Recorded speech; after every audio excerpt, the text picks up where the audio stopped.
আসসালামু আলাইকুম, আশা করি সবাই ভালো আছেন। Welcome to Riyad's blog. বলো কি, তুমি সত্যি বলছো? হ্যাঁ। তো আজকে সকাল সকাল ঘুম থেকে উঠে নতুন বাড়ির ছাদে এসে দেখি নদীর এই করুণ অবস্থা। এইটা তুমি একটা কথা কইলে ভাই, চারিদিকে বন্যার পানিতে কানায় কানায় পানি পূর্ণ হয়ে গেছে। ফালতু কথা একদম কবি না। ফালতু কথা মোটেও নয়। ছাদ থেকে নেমে এবার চলে আসলাম নিচে এসে দেখি পারভেজ ও বাঁধনরা পাতিল নিয়ে নদীর দিকে যাচ্ছে। নদীর পানি বাড়তেছে দেখে ওরা নাকি আগের থেকেই জাল রেখে দিয়েছিল নদীর পানিতে। তো এইবার আসল কথায় আসা যাক। তাহলে বলো। দেওয়ালের উপরে হাঁটতে হাঁটতে বায়াজিদের কাছে আসতেই দেখি একটি সাপ। কিন্তু কাছে এসে একটু জুম করতেই দেখি না,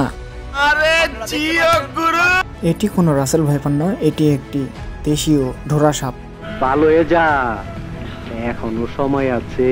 আসলে বর্ষাকাল হওয়ার কারণে নদীর পানি চারিদিকে যেভাবে বাড়তেছে, সাপ হওয়াটাই স্বাভাবিক। তোমার দ্বারা কিছুই অসম্ভব নয়। সো সাপ তো দেখা হলো, এবার যে জালগুলো পেতে রাখছিল এবার মাছগুলো চেক করার পালা। তাই পারভেজ জালের এক মাথা খুলে মাছ কয়টা উঠছে চেক করতেছিল। সে এরকম হাই লেভেলের মাছ না উঠলেও মাছ কিছুটা পরিমাণ উঠছিল। মাছের মধ্যে ট্যাংরা, পুঁটি এগুলাই বেশি ছিল। এরপর যেই জালটিতে সাপ বেঁধেছিল সেই সাপের কাছে চলে আসলাম আমরা।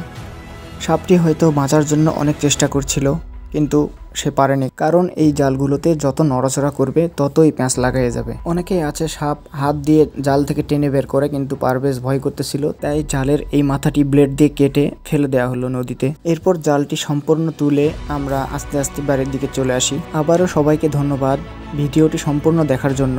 আবার দেখা হবে নেক্সট কোনো ভিডিওতে। আসসালামু আলাইকুম।